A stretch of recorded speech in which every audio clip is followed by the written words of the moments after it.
Hi, my name is Ramble and welcome back to the monthly design segment and the result video of my monthly design segment on the topic flags, or in my case, banner. If you haven't seen the first video of this, the link will be down below so you can see the process or the progress that I made in designing this and what the whole design was about.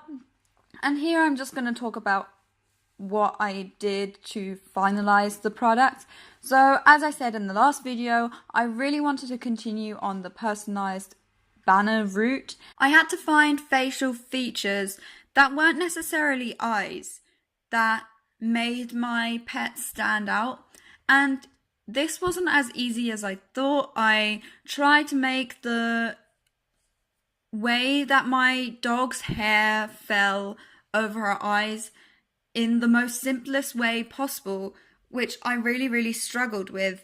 I tried it with one line, multiple lines, different colored lines, and in the end I went with multiple lines that were the same color because the different colored lines made it look too messy and it didn't simplify things. It made the simple design far too complex. This process continued with the other figures as well, where I was looking for features that I could accentuate, that I could exaggerate, to have the simplified body of the cat or of the animal and still know which cat it is. With the black cat, I imitated the white hairs that he has in his ears and the greyish parts around his eyes. And with the other cats, I looked at their facial markings and tried to imitate them without really making the nose or putting in hairs.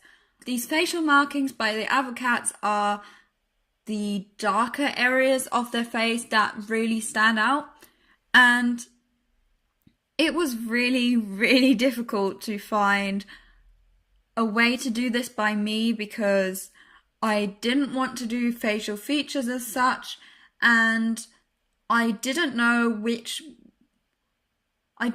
what to exaggerate when I wasn't going to do my green eyes, and I really struggled with it. So I looked about, I tried doing my freckles, which made it look like I had a load of spots on my face.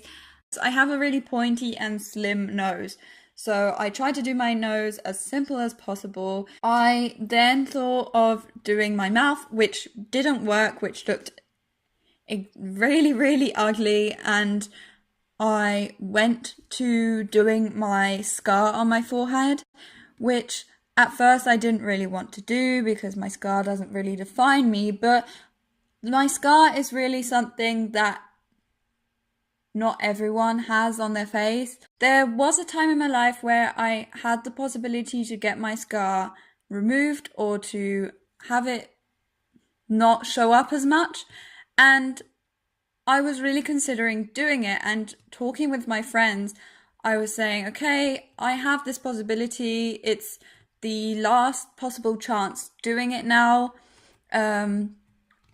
What do you think? I'm sort of uncertain. And in the end, I didn't do it because it had become a part of me. So my scar doesn't make me self-conscious or anything. It's just something that sometimes comes up in conversation, and it's then a story I have to tell.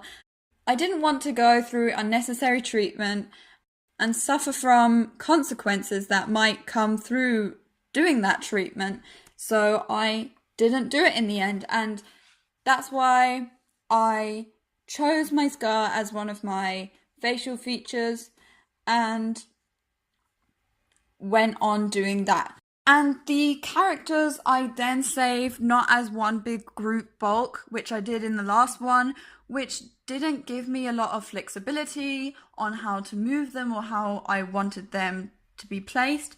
So I saved them separately, which was definitely a good decision.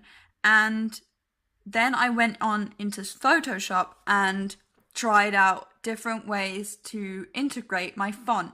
Because in the first design I had, the characters that I had made, or the figures that I had designed, were really, really small, and a banner is even smaller. You can't really zoom in or anything, so I wanted to make the figures bigger. And the problem was getting my channel name to add up to that. So I was moving my channel name around. I had the idea of having the channel name over the characters, but in such a way that you could still see the characters, which didn't work. I tried different colors and different backgrounds, and even tried to have lots of mind rambles in the background, which just made it look messy. I was just playing around with the layout at the end and found a simple way of depicting that.